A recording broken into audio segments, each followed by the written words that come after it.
Hello and welcome to Pedia Daily Tips, your go-to podcast for simple, reliable, daily pediatric advice. I'm your host, Lama. Today we have a very important episode, high blood sugar in children, how to spot it, understand it, and keep your kids safe. With me is Dr. James, a specialist in pediatric endocrinology. Welcome, Doctor. Thank you, Lama. Hello to all the parents and caregivers listening. This is a topic that worries many families, but knowledge is the best protection. Exactly. Let's start from the beginning. Doctor, what exactly does high blood sugar or hyperglycemia mean for kids? Hyperglycemia means the level of glucose, sugar, in the blood is higher than normal. Glucose is our main energy source, but too much in the blood can cause problems. In healthy children without diabetes, fasting before eating, usually less than 100 milligrams per deciliter, 5.6 millimoles per liter.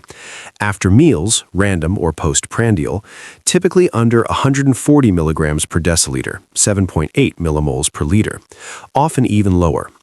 Anything consistently above 126 milligrams per deciliter fasting or 200 milligrams per deciliter random could indicate a problem, especially if symptoms are present.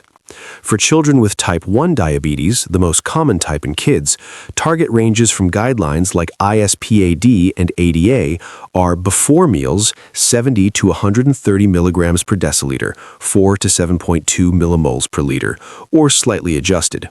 1 to 2 hours after meals, under 180 milligrams per deciliter, 10 millimoles per liter. Overall time in range, 70 to 180 milligrams per deciliter, aim for more than 70%. HbA1c goal, often less than 7% or less than 7.5%, individualized to avoid lows. Got it. So normal kids rarely go high without a reason, but in diabetic kids, it's more common. What are the main causes, Doctor? Let's separate non-diabetic and diabetic kids. Good question. In non-diabetic children, high blood sugar is often temporary, called stress hyperglycemia. Common triggers include serious infections like pneumonia, severe flu or sepsis, high fever, trauma, surgery, or burns. Some medications like steroids, it usually resolves when the child recovers, but sometimes it's the first sign of developing type 1 diabetes. In children with diabetes, usually type 1, missed insulin doses or pump failure, eating more carbs than insulin covers, illness or infection, very common trigger, stress, growth spurts, puberty hormones, less physical activity. Illness is a big one for both groups, right? Yes, absolutely. When kids are sick, their body releases stress hormones that raise blood sugar, even if they're not eating much. What are the warning signs parents should never ignore? Early signs of high blood sugar, extreme thirst, polydipsia, child drinks a lot and still feels thirsty, frequent urination, polyuria, lots of wet diapers in babies or older kids going to the bathroom constantly, even at night, bedwetting in a previously dry child, tiredness, fatigue, or irritability, weight loss despite good appetite in new-onset diabetes, blurred vision, headaches. If it progresses, especially in undiagnosed or poorly controlled diabetes, it can lead to diabetic ketoacidosis, DKA, which is an emergency. More serious DKA signs, nausea, vomiting, abdominal pain, fast, deep breathing, Kussmaul breathing, fruity-smelling breath like acetone or nail polish remover, dry mouth, flushed skin, dehydration, confusion or drowsiness or lethargy. That's scary. Parents, if you see vomiting with these signs, especially fruity breath, go to the emergency room immediately. How can parents check if it's high? The best way is with a glucometer, a finger prick blood sugar test, affordable and quick. If your child has symptoms like excessive thirst and peeing, test blood sugar right away. For kids already diagnosed with diabetes, regular checks before meals, bedtime, during illness, plus continuous glucose monitors, if available, are ideal. During illness, check more often, every 2 to 4 hours, and check urine or blood ketones if sugar stays over 250 milligrams per deciliter. For a child with diabetes having a high reading, what are the first steps? 1. Give extra insulin as per your diabetes team's plan. Never guess.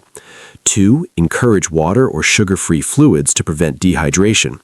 3. Avoid sugary drinks or food until sugar comes down. 4. Check ketones if greater than 250 to 300 milligrams per deciliter or if sick. 5. Treat the underlying cause, fever or infection. If ketones are moderate or large or child is vomiting, contact your doctor or go to ER. Do not wait. For non-diabetic kids with temporary high sugar, usually treat the illness, rehydrate, and monitor. But if very high, greater than 200 to 250 with symptoms, see a doctor to rule out new diabetes. And prevention? For diabetic kids, sick day rules, more frequent monitoring, never skip insulin, adjust doses with guidance. For all kids, healthy, balanced diet, regular activity, and prompt treatment of infections. Quick recap for red flags for immediate ER. Persistent vomiting, can't keep fluids down, severe abdominal pain, rapid breathing, fruity breath, confusion or very sleepy, blood sugar greater than 300 to 400 with ketones. These are signs of DKA, a life-threatening emergency. Call emergency services or go straight to hospital. Doctor, any final words for parents? Trust your instincts. If your child seems unusually thirsty, peeing a lot, or just off, check blood sugar and seek medical advice early.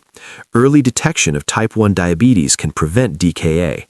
And for families managing diabetes, you're doing an amazing job. Stay connected with your pediatric endocrinologist. Thank you so much, Dr. James, for this clear and helpful information. Parents, remember, knowledge saves lives. Share this episode if it helps someone. This was Pedia Daily Tips. Subscribe for more daily pediatric tips. Take care of your little ones and yourselves. Until next time.